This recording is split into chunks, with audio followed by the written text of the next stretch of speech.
Leadership often shows up in the quiet conviction of someone betting on change when others play it safe. Welcome back to Season 3 of the Leadership Lounge. I'm Antony Alex, your host. Today, we meet a pioneer of India's private equity industry, a leader who backed many of the businesses that now define India Inc. Rahul Bhasin, founder and managing partner of Baring Private Equity Partners India, has been active in India's investment landscape for more than 3 decades. A graduate of IMA, he co-founded Baring India in the late 1990s, helped structure deals, scale businesses, and build value across sectors. Rahul's leadership isn't about spotlight or flash. It's about building capability, seeing potential where others see risk, staying grounded while scaling impact. He reminds us that private capital, when wielded with purpose, can become a catalyst for meaningful growth and industry change. Today, we delve into how capital meets conviction, how leaders shape industries, not just companies, and how patience, rigor, and vision combine to turn possibility into leadership. Stay tuned. I think the real issue and the real challenge that I see with leadership is when it gets inauthentic. Right. If you're authentic, you're true to yourself, and you treat people pretty much like how you would want to be treated. It's not that difficult. You just have to be bullish on India if you look at it from any structural perspective. Most of the younger generation now has plans that I will do this the next 2 years, then do that the next 5, and then do this and do that. And my approach is very simple. Make today count, learn what you can today, do the best you can with the options available today. My son, who's done an engineering in computer science with an AI specialization and then masters in the same, really struggled to find a job because people said we're not recruiting. Why? Because AI is doing the job that he's learned to do. Tomorrow morning when you walk into work, you must be better at your job than you were yesterday. Yes. Right? I ran the 100 meters race every year from what I can recall. Every single year. For school and college? Every single year I came last.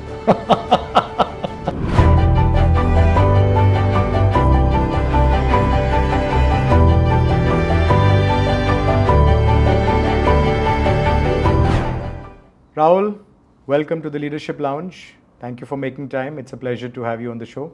Thank you, it's my privilege. You've done some very interesting things in your life, and I really want to try and explore as much of it as we can in today's episode. Starting with the responsibilities that you got at a very young age, right?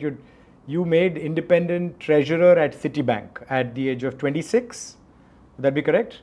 That's right. That's typically a role that someone gets possibly in their 40s, mostly, right? So you were That's an right. exception. All right, can you just walk us through what that was like? A leadership role at such a young age. What worked, what didn't, and what advice would you give, youngsters watching this who possibly get similar opportunities, leadership functions at a very young age? Very honestly, I've never thought about leadership as something that one needs to learn or follow some script. I was very fortunate that I played a lot of competitive sport growing up.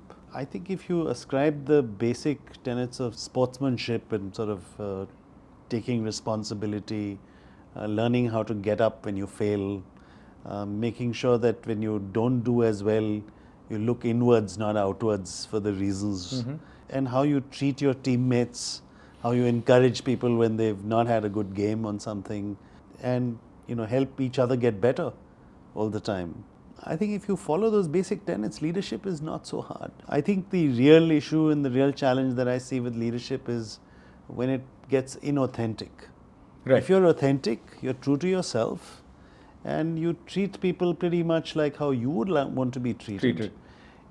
It's not that difficult. It's not rocket science. It's not rocket science, and I think that the key thing is, to my mind, consistency. You can't say one thing and do another. You can't expect others to do something which you don't do yourself. If you really want to be a leader, especially at that age and this thing, then I think you have to earn the respect of others in terms of your technical skills and your technical prowesses also. People should look up to you that if they have a problem, they can come to you and you can help them solve it. Now, in bigger jobs, right, when you manage a wider cross spectrum, that's probably not as important. It becomes more important for leaders to be able to frame the right questions and understand what the organization and the people they're dealing with know and don't know, and know when they need help and when they don't, right? And they probably need to know what I would say, the consequences of the actions which they take. I mean, sometimes you can take a decision which is uncertain. You may not be very fluent with it. None of your team members may either, but it doesn't have big consequences. Then often you sort of take the decision and you move on. Right. In other cases, something can have very deep and long-lasting consequences, and then you need to be a little bit more circumspect and make sure that you get the right inputs from the right kind of people to do it. And I think a lot of researchers have actually talked about this. I mean, there are situations, environments, ecosystems where you have a lot of prior dealings. Then, to my mind, instinct is everything. Sure. And there are situations where something is entirely new. Yeah. And then reason, validation, expert input, all that is incredibly important. So I think leadership also knows when and how to adopt which kind of strategy and style. So Rahul, you basically made the career switch to a sort of private equity at a relatively young age of 33, and when private equity was not even a thing as we know it today, right? Today it's this mega career opportunity that a lot of people look up to very, very favorably, and it's seen as aspirational, for the lack of a better term. But when you made the switch, it wasn't what it is today, right? Can you just walk us through that? I mean, how did you make that switch and what it was like when you actually made the switch? Actually, to be very honest, I mean, decision was more serendipity than anything. I had no plan or I had no understanding what private equity was. Right. I understood it after I joined it, not before. It was really, I think that I used to work crazy hours. I was traveling more than 300 days a year. 300 days more a year? More than 300 days a year. I was on, and probably 300 flights a year. So it was not that I was in one place for a very long time. When my daughter was born, I figured that my wife is also working, that she might get neglected. And I sort of chose something which I thought would be lesser hours, lesser travel. I really was looking for what I would call a retirement job at that point. Private equity. And that was private equity, yes. So, I mean, I didn't know better, but I think that's really, and I actually was thinking I will do nothing for a while.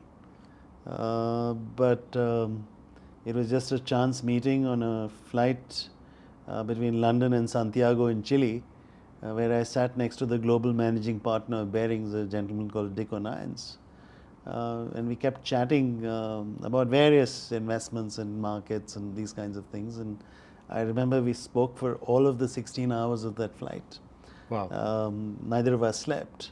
And he couldn't believe that I was thinking of retiring or sort of, taking it easy and just looking after. And he said that, we have this business in India and if you can oversee it. I guess that's what led to my joining private equity. I didn't understand anything of it.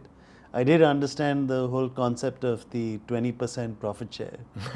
That's the most important thing. Actually, even that didn't really motivate me, but I got that part of it, and I just thought it would be interesting. Really. Is that what it's called, the carry? Yeah. Mm-hmm. All right. And there's an interesting history as to why it's called the carry and where it comes from. Please, can you share? First application of this was actually in the whaling industry. Okay. Captains used to put together teams, and they used to rent a ship, and they used to get financiers to finance the expedition to go catch a whale. And, they would get... So I'm thinking Moby Dick days. Exactly. Did it exist exactly. even those days? Yeah. So essentially, so they would get some amount of money up front to rent the ship and to pay the wages of the sailors, etc. And the whole idea was that the ship would go out, hopefully find a whale, and sometimes they succeeded, sometimes they didn't. If they didn't, well, they got, the investors got absolutely nothing. But if they did succeed, they caught a whale and they brought it back, then their incentive was they got to keep 20%, they could carry away 20% of the whale.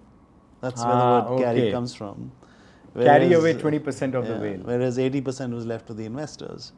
And that's, I think, the construct of this, what I call the high risk spectrum. So, everyone invests in private equity to generate an alpha on their portfolio. Yeah. So I guess that's the mindset and the framework within which this kind of developed. I'm not sure it's 100% opposite, but as an industry, it's quite strange that if you were to cut down some of the fee pools, etc., generally the market always sees financial products which are cheaper than their peers as being discounted or less quality. Right. And therefore nobody changes it, and therefore it's so sticky around the world. I'm not sure if people really know where the term carry comes from, even those who invest, because they use the term, but I'm not sure if they really know the origins of the term. So I think, Rahul, you have shared something that would be of interest to a lot of people. So yeah, thank you. You have basically, during the course of your career, you have covered a broad spectrum of markets, right? From possibly LATAM to Russia. How has this sort of cross-border exposure that you have had really shaped your investment philosophy? I mean, has that helped in making you who you are today? I think I'll go further back than that. I think that when I joined work, the powers that be decided to experiment with me. When you say you joined work, meaning Citi or? In Citibank when I joined, they decided to experiment with me. And what they did was that most people were put into a silo saying either you do FX trading or you do FX on the customer side or you do bonds or you do money markets or you're on the swap desk or you're on the equities desk. What they did with me was literally they said that we will give you certain amount of risk limits across anything you want to do. Okay? Oh, really? The risk limits were very modest, but they were really experimenting. And you were a guinea pig. I was a guinea pig, and what that taught me to do was to understand the correlations between different markets and understand how they're all interlinked. And if I would say that probably the most important skill I learnt was to have that understanding, how the FX market was linked to the local bond market, how the bond and the equity markets were correlated, and how they would work vis-a-vis each other, and how capital would flow from one ecosystem to another. And I think that grounding was very useful. So later on, when I was looking at different markets, they were easy to understand because each of the different markets and different parts of the puzzle spoke to me. And I could sort of join the dots as to, and what often happens in these situations is that you've understood a situation when all of the dots line up. You can see the full puzzle. And if all of the lines don't add up, then you know that you still haven't figured it out, right? You're missing something. So then you know when you know and you know when you don't know. And I think that's when you're dealing with markets and you're dealing with investments, I think that's such an important sort of base to cover.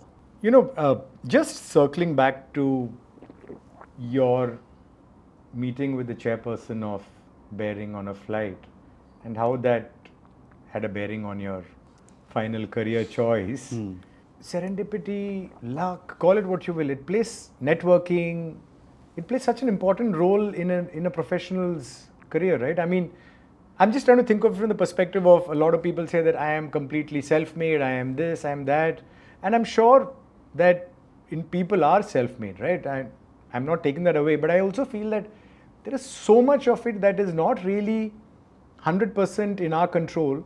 Call it the stars, call it some external factors, forces, but all of these do play a role in the success or failure of an individual, right? Would you agree with that? I think it's massive. It's not small. Okay. And I think that, I find it amusing since I teach on weekends that most of the younger generation now has plans that I will do this the next 2 years and do that the next 5 and then do this and do that. And I laugh to myself because when I finished my undergraduation, all I wanted was a job. And I couldn't get a job. And the only the only company which came to campus did N number of GDs, I think 8 GDs to be precise. and they had multiple interviews, and finally they did offer me a job. Okay.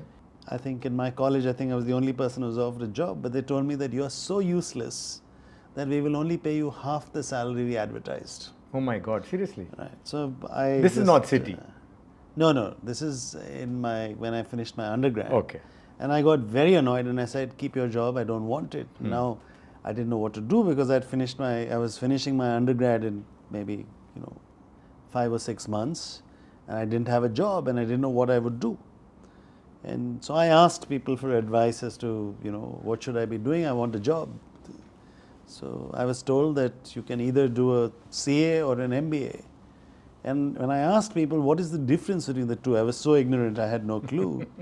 I was told CA will take you 3 years and MBA will take you 2 years.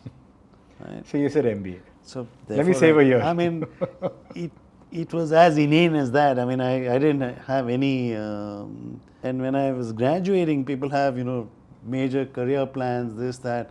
I had no such thing. I just I thought I would, I thought that finance is very easy. I knew investments and these kinds of things. It came to me very naturally. You had a passion for it. You liked it. Yeah. You're and an I'd been interest. doing it since the age of 14. So it was something that I knew. I just thought that, I'm not that great at marketing. Let me join a marketing job. And I got a marketing job, but I thought that the HR head of that company at that point in time was trying to bully me on campus. So I just got annoyed and said no. And then that's how I joined finance immediately. There you go. Right? So, you talk about serendipity. I mean, it's all serendipity at the end Absolutely. of the day. Right? And Imagine if you had joined the So- company that had paid you half wage. Your career might have gone in a different trajectory or direction altogether. And people ask me like, what was your aspiration when you started work? I'm very prone to heat strokes. So I'd got a heat stroke in my first year of my MBA and the second year of my MBA. And I was very clear, I wanted a job and which I could afford an air conditioner and not worry about the electricity bill of keeping the air conditioner on. And on some day I wanted to afford a car which Also, which had an would air have an conditioner. air conditioner. That was my entire financial goal when I started my career. So, and really No speaking, door-to-door sales for you, that's for sure. yeah, really speaking, when a lot of people talk about their long-term plans, etc., my approach is very simple. Make today count. Learn what you can today. Do the best you can with the options available today. Stop worrying about what will happen in 5 years, 10 years. I don't think any of us have any clue. And I think we are deluding ourselves if we think that, that we can make this master plan over 5, 10, 20 years. I think most of the careers people are thinking about today won't exist in 20 years' time or 30 years' time. That's also true. Right? So it's a question of how you regenerate yourself, how do you sort of keep refreshing yourself. And the only way you can do that is make today count. I mean, I think that it's a simple prescription. It's not a hard one. And but I think youngsters spend too much time there. Of course, they're far smarter than we ever were at that age. Is it because they have access to a lot more information than we ever did? Well, the internet didn't exist. Exactly. Right? And if you wanted to learn about anything, you sort of went to libraries and looked. Or in my case, I often went to second-hand book markets where books were sold by weight. And you rummaged through, all the stuff there to find Something interesting. something that you wanted to read or you wanted to find out more about. So, I mean, today information is accessible Literally on your at the click of fingertips the at any mouse, point yeah. in time. Yeah. So, Rahul, looking back, and this whole theme of serendipity, luck, all of these playing a factor, destiny, call it what you will, right? When you look back, is there a moment in your sort of younger days as you were starting out, a lesson that was a hard knock or a tough lesson, and that is something that made you the leader you are today, and it's still something that you follow as a leadership principle? It's a hard knock that you're never going to forget. so it's very interesting. From my childhood, I was very keen on being an athlete. Sprints? I ran the 100 meters race every year, from what I can recall. Every single year. For school and college? Every single year I came last. But I was determined. I tried very hard. I ran every year, but I always came last. As the distances increased, I did better and better, but I always came last. And they used to have, I think, 80 meters and 100 meters, and I always came last. Maybe you were meant to be a marathoner. And what was interesting was that I think it was sometime in college that I came across a book as to how you're supposed to run fast. And I was doing it absolutely wrong. I just did not know the right technique of running. And once I read that, I could almost instantaneously, I improved dramatically in my ability to run. By the way, it was an aspiration right through school. I never gave up on it. But I think the lesson to me was that, you know what, if you want to improve in something, figure out how others have done it, figure out the best knowledge that is out there, learn that and apply it, and start from there. You don't have to start from zero. To me, that applies in everything in life. Everything in life, yeah, no, that's a fair point. Admirable that despite the hard knocks and coming last, you persisted with it all through school to see if something could come off it. I mean, I think that's commendable, right? Most people give up, and I think that probably still continues in the way you are as an individual as well, right? Would you say that describes you in a sense, persistence, doggedness, etc.? I think it was more curiosity. But the curiosity would have been satiated the first time you came last. Curiosity was that I try really hard, I work on it, but why do I still keep coming last? Right? I mean, it was trying to get an answer to that question. All right. You've been a believer in investing in founders, right? I mean, you sort of find the founder, if you will, and then invest in them. What do you look for when when a founder comes to you for money? They have a business. Obviously, you're in the private equity space. Obviously, the business has matured and has reached a certain stage. Nevertheless, what do you look for as an investor? So it's very hard because I think I've reached this, for me to articulate clearly, because I think I've reached this point where I meet someone in 5 minutes I know. And I have now reached the point where I trust my instinct more than anything else. Okay.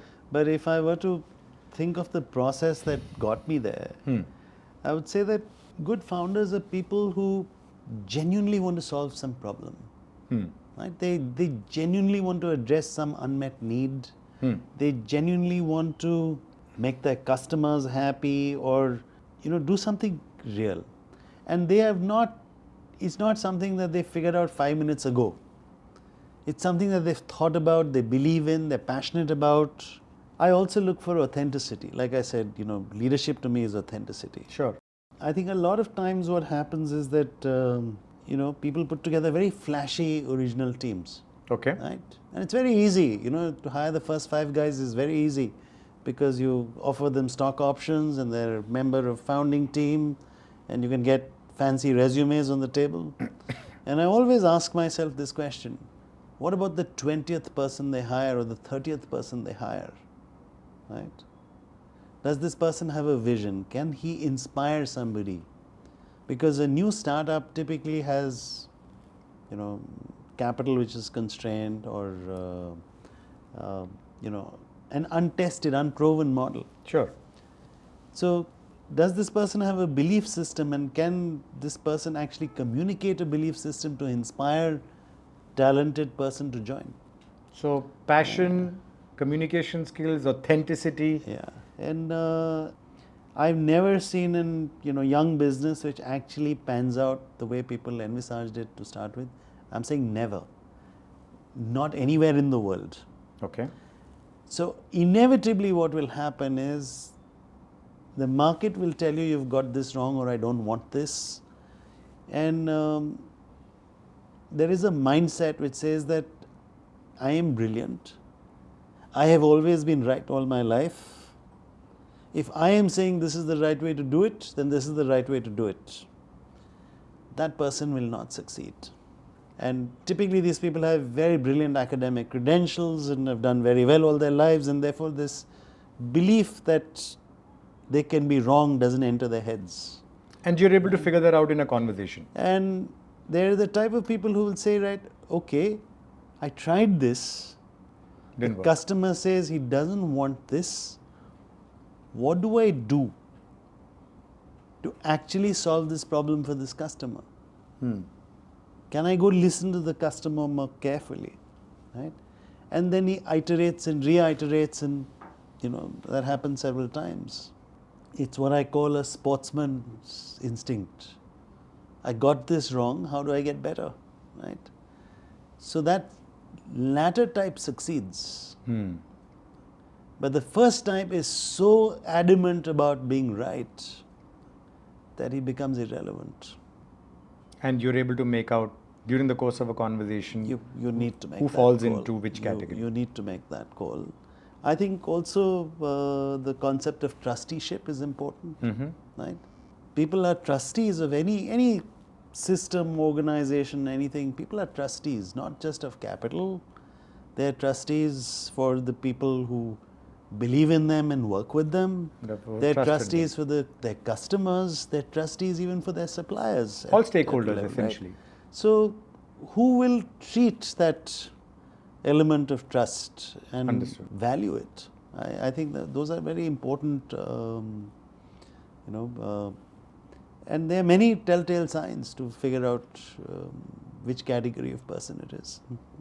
All right, Rahul, so you, I think way back in 2013 had sort of predicted the shakeout in the private equity industry. What would you say the next 10 to 20 years, if you were to forecast, what would you forecast as what's going to happen to this particular industry going forward, particularly with everything that's happening in AI and the rapid pace of technology and its growth? What would your prediction be? As an industry, the private equity industry or the venture capital industry, or private equity encompasses a big sort of area of operation. This has been volatile in terms of how it's engaged with markets, and the reality is that if anybody charges a 20% profit share, then they've got to generate a return to the investor which compensates for that 20% and for the fact that their capital is locked up for so long. So therefore, they have to deliver what I call an alpha which is significant on the public markets. And for someone to deliver alpha in the public markets consistently, which justifies the lock-in and justifies the profit share, is challenging. And therefore, the bar for survival in this industry is very high. And which is why you almost continuously have shakeouts, and you always continuously have people coming into the industry. From the outside in, it looks very simple. And almost, I would say, half the entrepreneurs in the country think that I had this entrepreneurial venture, I've realized my capital, I can get into this business. And similarly, we see a lot of family offices trying to get into this business too. And that's a relatively new phenomenon, it's right? a relatively new phenomenon, but different pools of capital have meandered into this Space. ecosystem and space historically. Now, inevitably, and you have a vast population, you'll have that small percentage which succeeds. But I think to understand that the risk and return, and understand what I call the risk laddering, which means at what point will you take, what additional risk do you get paid for it or not? I would say it's not as simplistic as it looks from the outside, and which is why you have these kinds of shakeouts. Now, you asked me about AI, but let's face one thing. I think that the world that we live in is evolving and changing faster than ever before, in every which way, right? To start with, we've never been so connected before. Sure. And this 24/7 connectedness is something that we are not used to.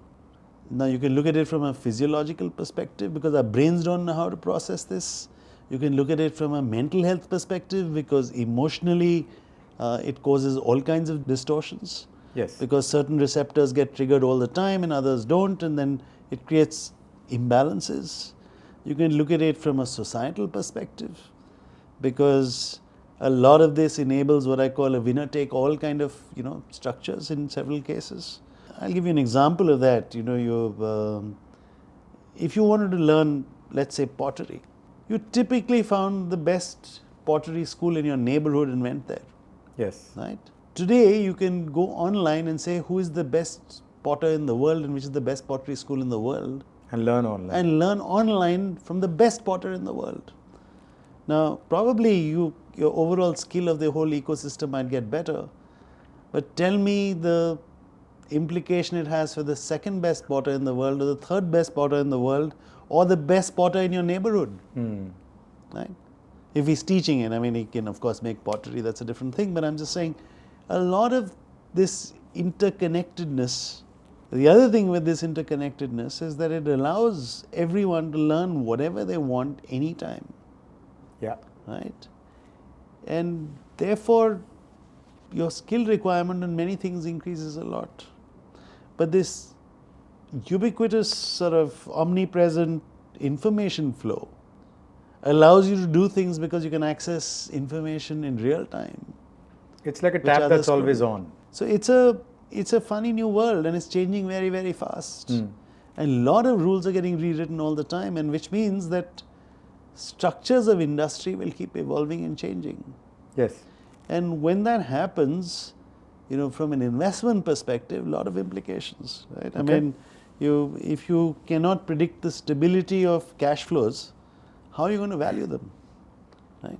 Two, as a manager, how do you assess a manager in terms of, what he's managing today? Sure. Or what is his ability going to be to anticipate tomorrow and get his organization ready? Right? Change management and sort of, that whole, I think is going to become a very vital tool for multiple people. So the implications of this world today are across the board. It's not just in the investing world, it's, at every level it has implications. And I think that people will live longer. There are consequences of that. A lot of way that medicine works today will change dramatically. There are consequences of that. Right? There are a lot of jobs which AI will take away. Yes. Right? You're already seeing in San Francisco, the fastest growing this thing are the autonomous cars. What happens to the entire community of drivers everywhere? And so many white collar jobs, I mean, if you think about it, Are disappearing. And the funny thing, almost paradoxical thing, is that my son, who's done in engineering and computer science with an AI specialization and then masters in the same, from probably what's reputed to be the best such school in the world to teach this, really struggled to find a job because people said we're not recruiting. Why? Because AI is doing the job that he's learned to do. Wow. Right? I mean, he really struggled to find a job. And and as did most of his classmates. Now, the fact is that this was an academic exercise to a lot of us when we saw some particular, factory skill being replaced by a robo. But the reality is that most of what we do are going to get replaced. So you really have to be that much better, or you have to have what I call the T skill set kind of thing becomes more important. Deep expertise in one area, but also very broad expertise in a whole bunch of others. And those who can use that deep expertise in one area to understand how and reimagine multiple other areas and learn how to use technology, I think they have massive upsides. But a lot of people will struggle. I think, does it have implications on society? For sure. I think that universal basic income might have to become a standard. Right? Governments may need to support people more. And there will be much more of Social unrest, you think?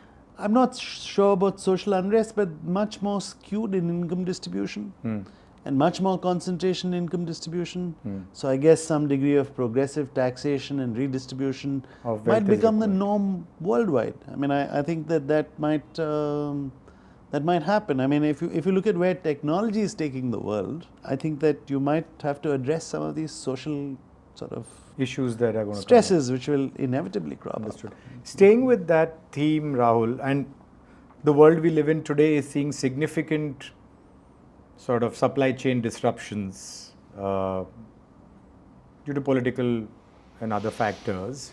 AI, as you already mentioned, is a huge disruptor, right? What's the one sector, if you were a betting man, what would you say is the one sector that you would bet on for the next, let's say, we can't see too far into the future, but next 10 to 15 or 20 years?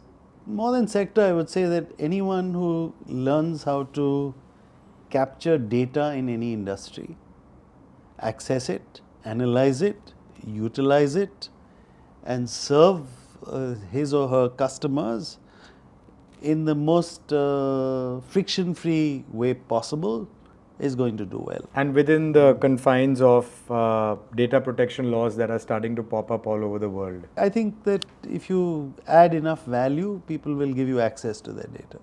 Fair enough. Okay. Private equity always or mostly would involve taking hard calls, right? When you look back at your private equity career, can you think of an instance where you had to take a really tough, hard call? And if you have a story, by all means, please share it. And what was your leadership lesson from it? What did you take away from that hard call that you took? It happens many times. So I won't name the companies, etc. But there was a situation once when I had bought into a company. Sure.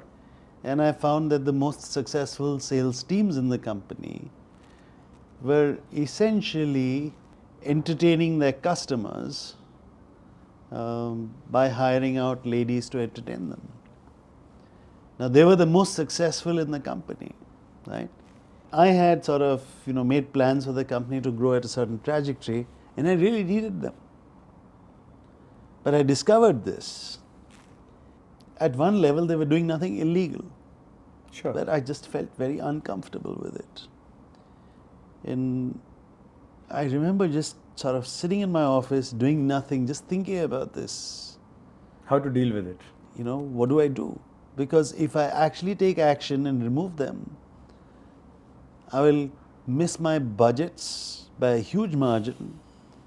I will miss what everybody expects of me by a huge margin.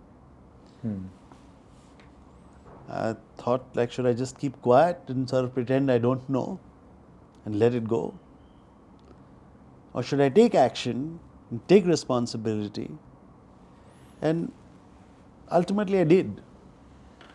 I fired those sales teams. And it cost me dearly. Right? I got, these guys are missing their numbers, this, that, all this stuff. But like I said, you have to be authentic to yourself. Now, I don't know whether I did the right thing or the wrong thing. I know I did the right thing from my perspective. Right? And I think that's important in that sense. In the medium to long run, how did the company do? Very well. See? Did exceptionally well. Right? That's your answer. But there are many situations where there were setbacks. Yeah. And what happens is that many times, people, for example, talk about, I'll give you another instance of transparency, right? That management should be 100% transparent. But when you're in management and you know that transparency will cost you in terms of possibly customer confidence, maybe it might cost you in terms of attracting the right set of employees, it becomes hard to figure out, what is the right answer. Should you be 100% transparent and actually harm the business that you are a fiduciary of on behalf of several stakeholders? Or should you,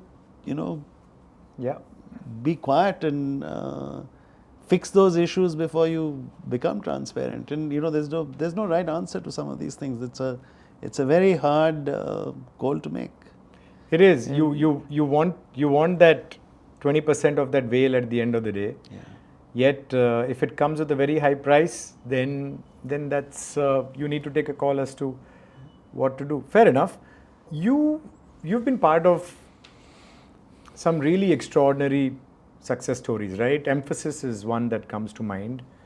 from a struggling startup to sort of a multi-billion dollar success. What's your secret sauce to unlocking a company's true potential? How do you get the best out of them? What do you do? I mean, you invest in this company, they're just a startup, they're struggling, and then boom, before you know it, they are hugely and wildly successful.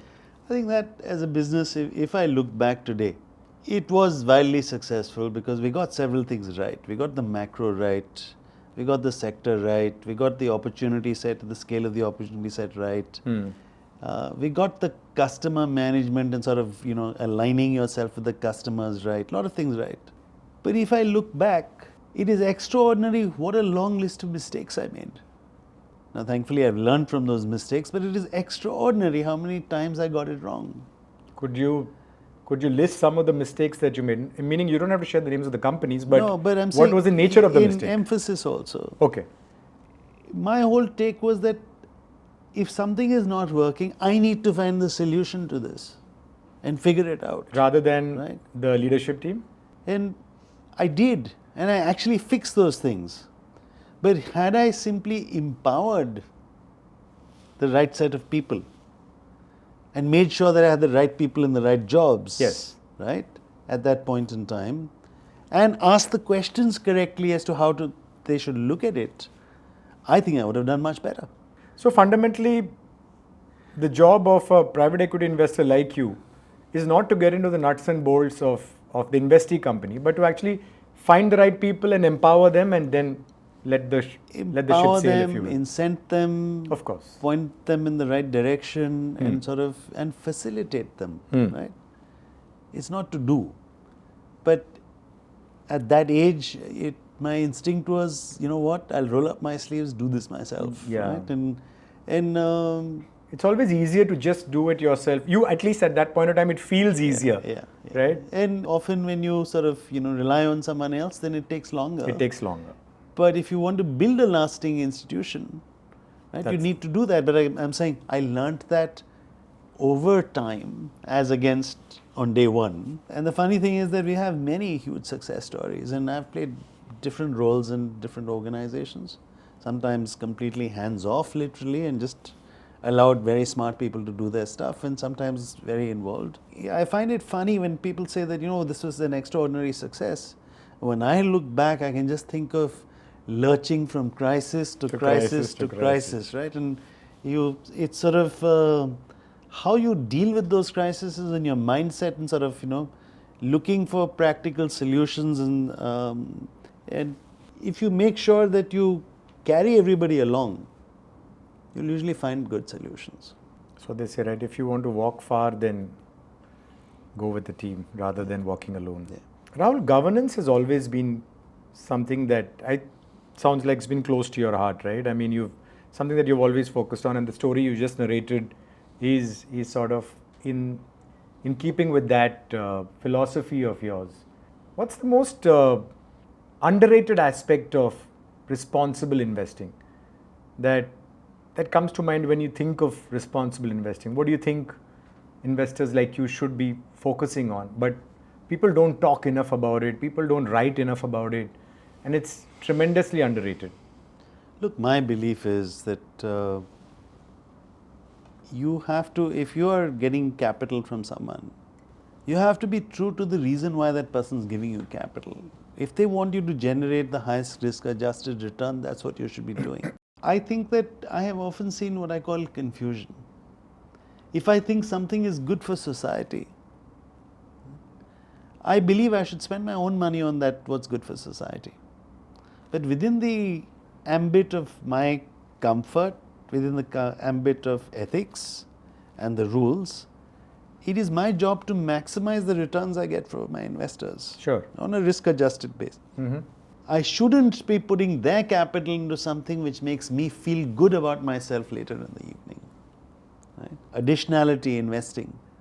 I think there tends to be some confusion about this. And sure, if my investor says that I want you to invest this money such that we green the planet the most. If that's the fund that you raise, if then that's the fund I raise, that's the way I will manage the money. Sure. Right? Yeah. But I'm saying I must be absolutely committed to whose capital I have raised and on what commitment I have raised that capital. Therefore, my question to you would be that, have you raised capital which is basically profit at all costs, or do you always say that, listen, good governance is an important part of how I, Rahul Bhasin, would like to raise money and invest? I think profit is a very good signal that you're doing something which is adding consumer surplus and adding, surplus to the economy. In a free market, if I were to sell you this cup for 100 rupees, the only reason you would buy this cup for 100 rupees is that the utility of this cup is more than 100 rupees to you. Oh, right? Or thereabouts, yeah. If it isn't, you won't buy the cup, right? So whenever I'm doing more business, I'm actually adding utility to society. Now, you can argue and say that if I stretch this and say that, what about, something which harms people? What about alcohol or cigarettes? Or, to my mind, if the person buying it understands the risks, the pleasure they derive and the risks, and you're not cheating them or lying to them, I think it's a perfectly legitimate business. But by that example, you could also, by that analogy, you could extend it to drugs as well, right? I mean, you explain the pros and cons and the harmful effects, and people still want to buy cocaine or heroin. Except that I think in cocaine and heroin, then you also damage society. Alcohol does it too, actually. In a much more moderate manner, I guess. I guess these are degrees, right? Yeah, there is no sort of absolute to it, right? But I'll tell you what, but I wouldn't feel comfortable doing. Right? If you look at the entire stent market in India, it grows at 35% per annum. Yes. If you look at all of the scientific literature, it suggests that other than for an emergency situation where a person is in the course of having a myocardial infarction, stents should not be used. Is that so? Because they're riskier, far more expensive, okay? And just a plain combination of drugs is actually safer and far more effective. Now, this industry is growing at 35% per annum in the country. I can't bring myself now, I would make a lot of financial return, but I can't bring myself to invest in this industry, right? But like I said, a lot of these things are about your own sort of, it's perfectly legal. Perfectly legal, yeah. Right?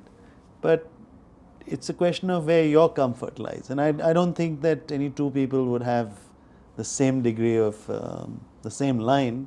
But I think it's very important for you to be basically consistent in this thing with what you are comfortable with. Fair enough. Switching tracks a little bit in terms of decision making, right? Many leaders struggle with decision making, especially under pressure or in uncertain times. It takes time to, sort of arrive at the decision, right or wrong, what have you. Do you have a framework for making difficult decisions under pressure of time, pressure of returns, what have you? Do you have a framework, or you play it by ear on a case-by-case basis? No, I think that you have to break up decisions. So more often than not, I would put there are some decisions which don't have long-term consequences. I would almost always delegate those. Okay. I would not, even if somebody brought it to me to decide, I wouldn't decide. I would push it back down. Could you give an example? We're doing something which, let's say we're figuring out the furniture in the office. Okay. How does it matter? Sure. We are deciding between whether to do a meeting first or second meeting, and in terms, how does it matter? You're going to do both anyway, right? Yeah. I mean, and on a normal day, 80% of your decisions would be on things which don't matter. So learning to figure out what that 80% is an important factor, right? If you take decisions all the time, you'll never grow leaders around you. Agreed. Right? So delegate decisions. You need to push them back. The second is that you have to assess the person who's brought it to you, whether their capability to make a decision is there or not. Sometimes they may not know it. Yeah.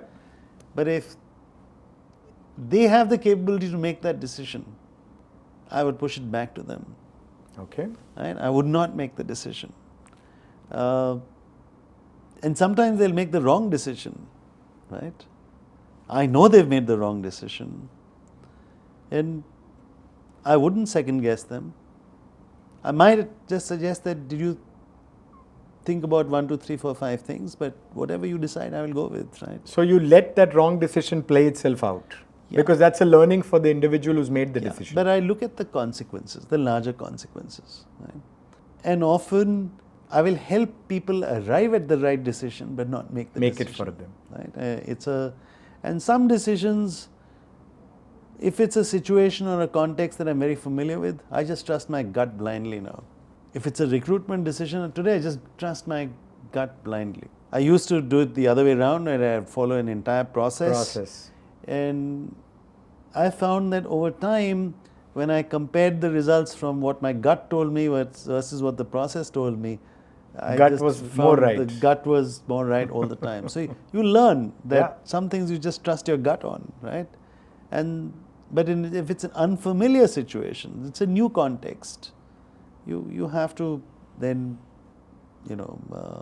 follow process, get specialist inputs, advice, etc. And the other thing was decision making in teams. Very often I think leaders get one thing wrong, right? They walk in and they announce where they stand on something. Right. And it's very hard for a bunch of 10 people to then go against that. To then counter that. So inevitably, when I have a collective decision making discussion, I will make sure that the junior most person speaks first. And then people speak after that, so that the person speaking next does not feel shy about contradicting the person who's spoken before. And then at the end, you can sum up and give your views on the matter. I can give my views, or two, if it's absolutely, if I do it correctly and I ask the right questions and give the right prompts, then I shouldn't need to make that decision. You've been very, very bullish about, the Indian growth story, right? Despite the ups and downs, and you've always been a big votary. How do you see the next 10 to 20 years for investing in India? And do you still remain bullish despite, let's say, some of the structural challenges that we face here? And how do you see as an investor, how do you see the next 10 to 20 years playing out? You just have to be bullish on India if you look at it from any structural perspective. Agnes Madison had done a lot of studies which shows that poorer countries usually can grow much faster and catch up because they can figure out which technologies work, what works, adopt that. They don't have to spend a lot of time, a lot of experimentation, and they can scale up things which have worked. And we are a beneficiary of that gap, right? And because we are so much poorer than a lot of the developed world, we have that catch-up opportunity. Also, what makes me very bullish is that we used to live in an ecosystem and an environment where businesses were looked at with suspicion. Right? An entrepreneur was considered, like if you went back to Bollywood movies, the villain used to always be some entrepreneur. And you see that's changed. You no longer have that. And today the state recognizes the contribution of the entrepreneur, facilitates it, understands that you need to make in India. You need to facilitate businesses to thrive because they are the ones who will pay your taxes and then ultimately, allow you to do all of the, redistribution and to look after the poor. And I think that because the vast ecosystem in India has understood that, they might get A thing right or B thing wrong, but as a trend, I think you will see India will get more things right than wrong, and consistently. And when they get things wrong, they will fix it. So yes, I am very bullish on India, and and it's pretty much, if you look at the penetration rate across industries, how can you not be bullish? If you look at our per capita consumption on virtually anything, it's so low. That means that there is massive growth opportunity in everything. And when you have massive growth opportunity, you also have the opportunity sometimes of leapfrogging technology, But you also have an opportunity that even if you get something wrong, there will be a second chance because there is going to be even more growth subsequently, right? And therefore, I think if you want to be anywhere in the world in terms of an economic engine or driving an economic engine or investing, I think India's got to be right up there. Now, there are, of course, issues and challenges in terms of, one will say, that is it all in the valuations at the moment, and is the Indian market very pricey? And sure it is, right? And sure there is always a cyclical element to that, and there will be corrections, etc. But if you look at it long term, I would rather be here than anywhere else. Stay invested for the long term. Yeah, exactly. And spot the winners. I mean, you've also sort of, given what you do, chaired many boards, from startups to very well established companies, right? How would you say leadership differs from when you're guiding a young startup to, let's say, an organization that's fairly settled and fairly well established and, for the lack of a better term, maybe more mature? So I think things vary considerably, and how you manage a board when there's no product market fit and that's not been established and you're experimenting and figuring that out, and how do you manage a board when you're talking about scaling something which already works, is two different things entirely. Every business, you should have clarity as to how you compete in a business. You should have clarity as to how you will compete tomorrow, what the organization needs to be tomorrow, where your customer is today and where will he be tomorrow. How will you service that customer?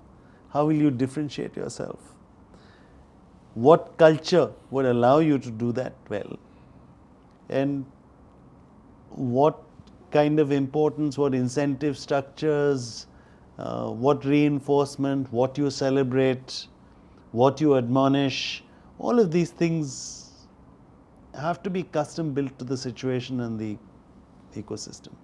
But if you really want any business to succeed, I'll go back to the basics, your values, your culture, your values, your beliefs, these have to stay consistent. Your tactics and strategies will be variable and you will sort of, use them differently at different points in time. You've also had during the course of your career, you worked on both, let's say, investment strategy as well as sleeves rolled up operational execution, right? In your experience, what would you say is the biggest blind spot that investors or CEOs tend to have? I think there's so many, it's hard to choose, but... your top three. I think the hard one is people,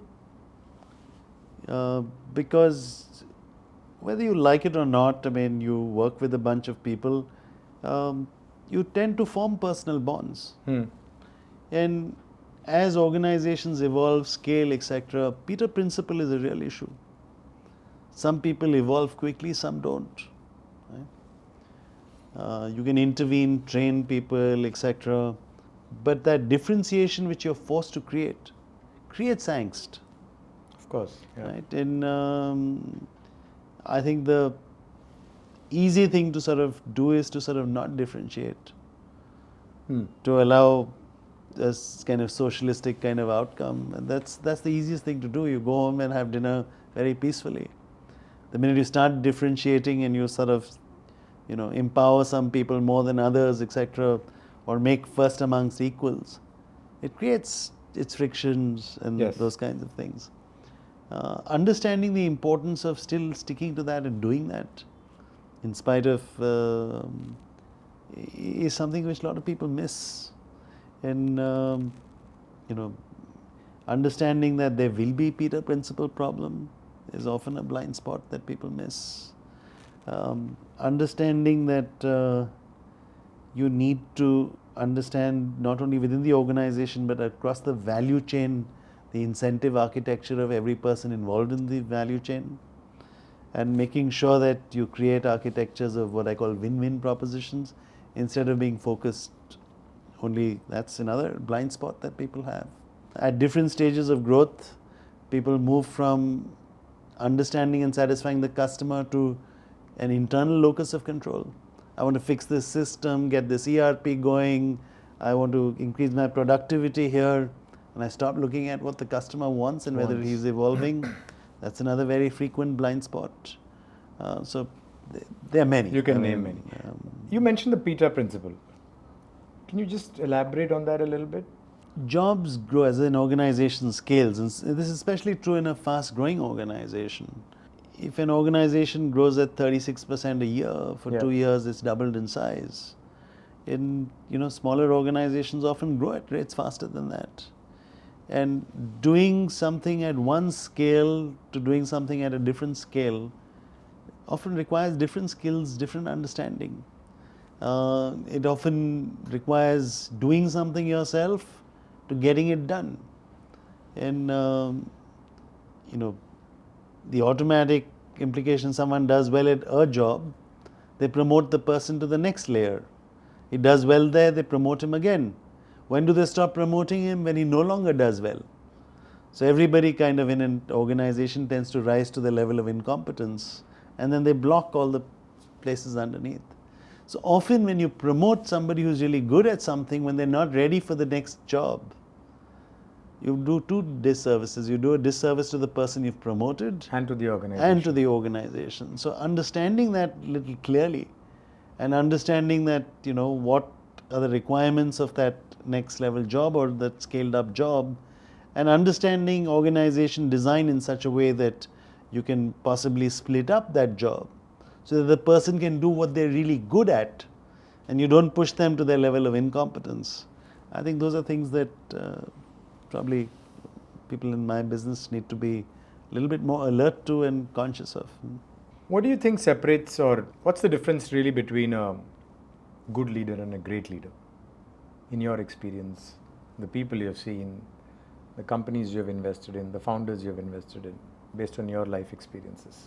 I think the great leaders go unnoticed. The great leaders anticipate problems, prepare organizations for problems, right? And make sure that the organization stays clear of those problems. Good leaders, often find that the organization gets into a crisis and they fight and they jump and they scream and they do 100 things and they crisis manage and they come out of it and they say that's a good leader. But the great leader will make sure that the organizations don't reach that crisis point at all. At all. Right?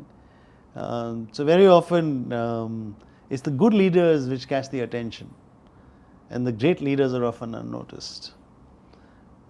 But if you look at the great leaders over a period of time, you look at performance, the great leaders stand out and it comes out. That's interesting. That's a very interesting way of looking at it. I mean, you notice a good leader because there's a problem and they have solved it. But you never notice a great leader because there's no problem at all, right? And so there's nothing to solve. He's anticipated it. They have anticipated it and they have They've dealt with it. prepared for it. They've trained the team for it. They've evolved the management and this thing for it. They've partnered with their customer to deal with those kind of challenges. Understood. You've taught at some incredible institutions, both in India and globally, right? Wharton, Harvard, IMA, Ashoka. Is there a business principle or a set of principles that you kind of keep coming back to? No matter what you're teaching at these universities, is there a principle or set of principles that you kind of try to inculcate in the minds of the students? I think I've taught different things in different institutions, and correct. The maturity and the age groups are different. So you can't use one sort of parameter or a yardstick across. But to my mind, some of the things that I sort of keep pushing to people is that, they should not let go of their inner child. Right? They should always be curious. They should always try new things. They shouldn't be scared to try something, fail, fall, stumble, dust their backsides off and get going again. They shouldn't be apologetic about it. And to my mind, the thing that's most missing in most of our educational curriculum is this encouragement for curiosity, Yeah. to think beyond, to connect, to think of linkages and these kinds of things. Is it because our system is based on rote learning? I think there is some of that for sure, but our system is also designed for scale, right? And whereas if you want to teach a child the maximum, that teaching has to be customized for that person, right? So it's a very hard problem to fix. It's not easy, but if you look, it's very interesting that people who have done the best overwhelmingly tend to be products of the Montessori system. Right? And the Montessori system is a lot of play and some learning involved in the play. And so the curiosity is kept alive. The curiosity is kept alive, and the student is the person, the child is the person who actually wants to learn about A, B, C, and then when a child wants to learn about something, they learn very differently. And I think that if you can, rather than it being forced down their throats. If you can keep that alive and you can, generate an interest in what you're teaching, rather than force a certain sort of capsule down their throats, I think outcomes are much better. Have you kept your inner child alive? I hope so. I keep trying. Our private equity is a numbers game. Often high risk as well, right? But high reward too. What's your mantra to building high performing teams? There is no one answer to that. I think that you have to understand what your own philosophy is in terms of how you run your business and have people who are aligned to that philosophy. But curiosity, this continuous learning, learning from everything and everyone all the time. And really the rule is, tomorrow morning when you walk into work, you must be better at your job than you were yesterday. Right? And how do you do that? Everyone has different styles in doing that. But if you spend an hour a day just focused on that one principle, you will have outstanding teams, always. Wow.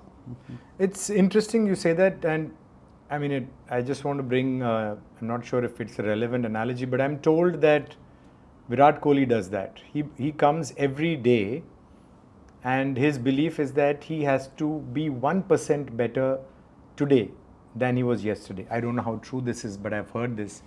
And it seems to be consistent with what you've just said about high performing teams as well, right? How to, even if you are improving by a small percent, but improve every day.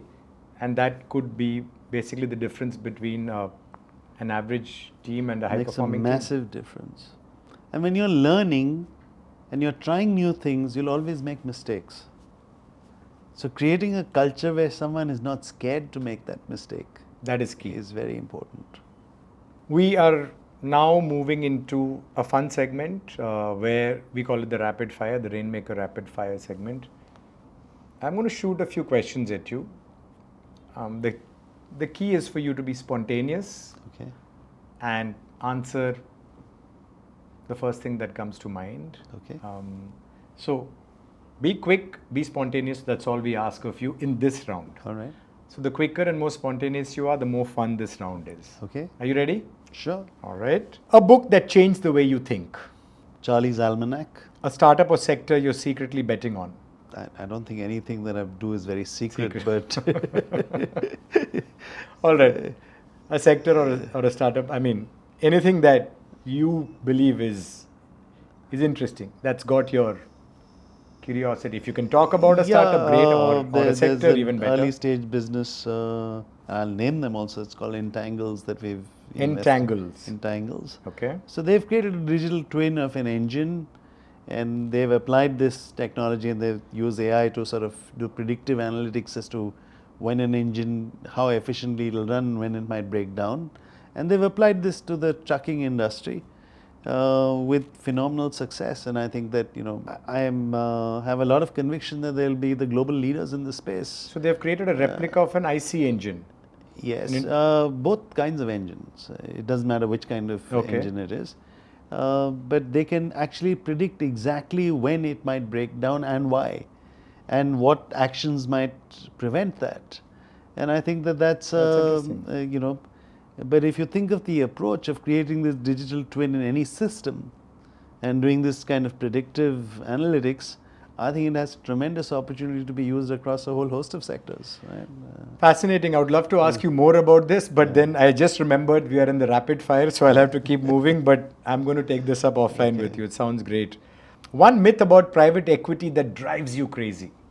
That we're doing something which is extraordinary, or I think we're a profession like any other profession. We allocate capital and facilitate its efficient resource utilization. But a lot of people do it. I mean, it's not as special as it's made out to be. For some reason, it's in a lot of fashion these days. Glamour. But, There's a lot of glamour attached to private equity, I right? think that the reality is, if you want to do it well, it's not very glamorous. Okay, wonderful. Your biggest investing pet peeve?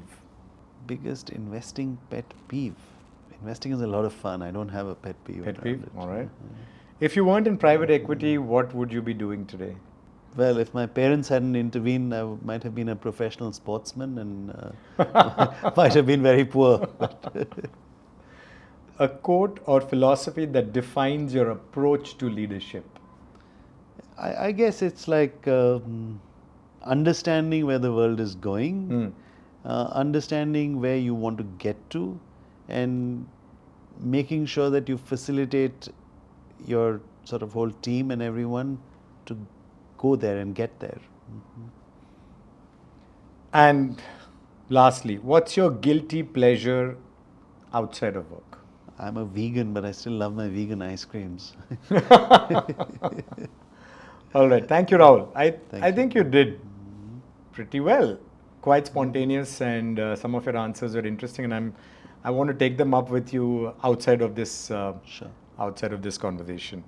The world is evolving rapidly. What set of skills do you think the new set of leaders require to survive and thrive in this world that we live in today?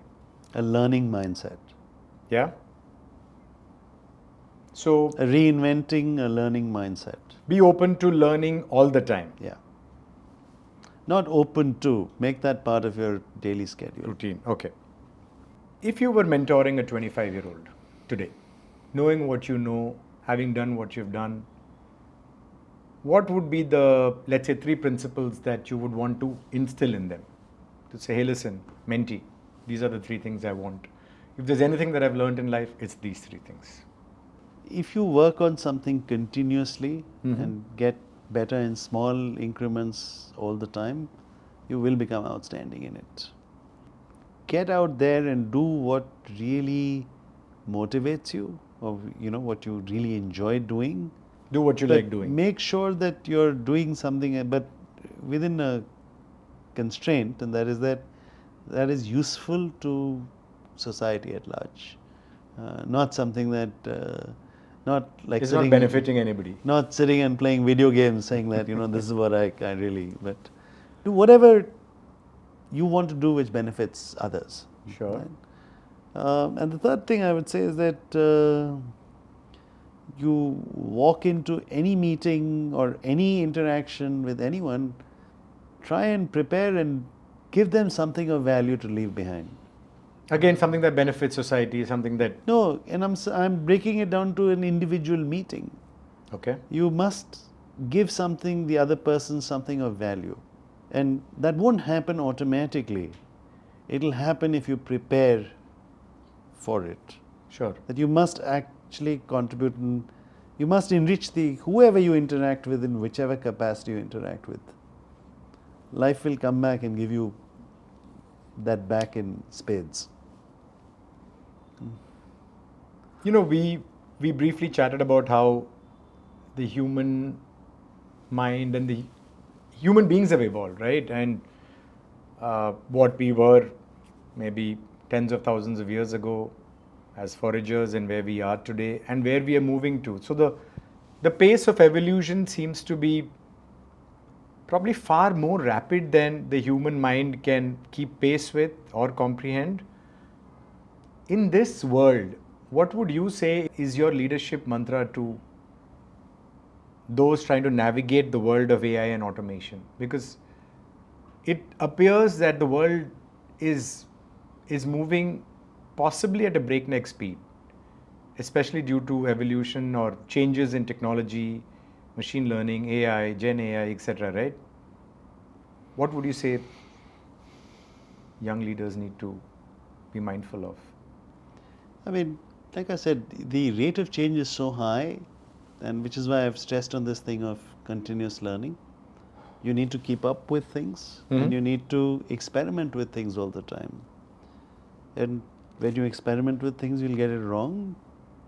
You need to be able to sort of identify measures as to when you've got something wrong and try again, but keep at it.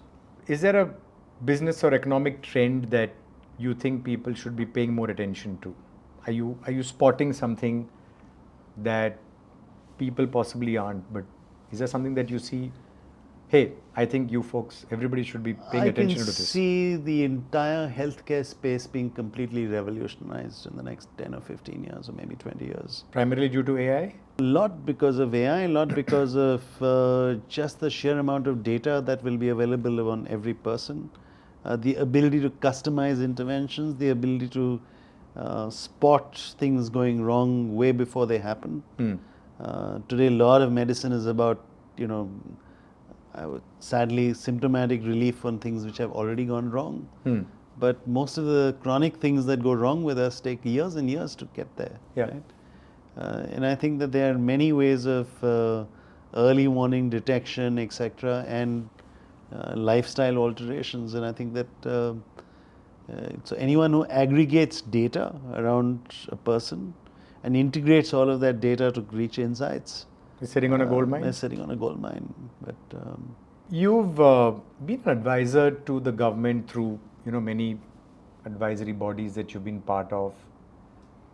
If you were to advise the Prime Minister and the Government of India, what would you say is the one key regulatory change that you would like to see in this country that could have a accelerator effect on the economy and our growth I as a would whole? change, the first thing I would do is I would change the bureaucracy into an organization which has power and authority into responsibility centers for outcomes.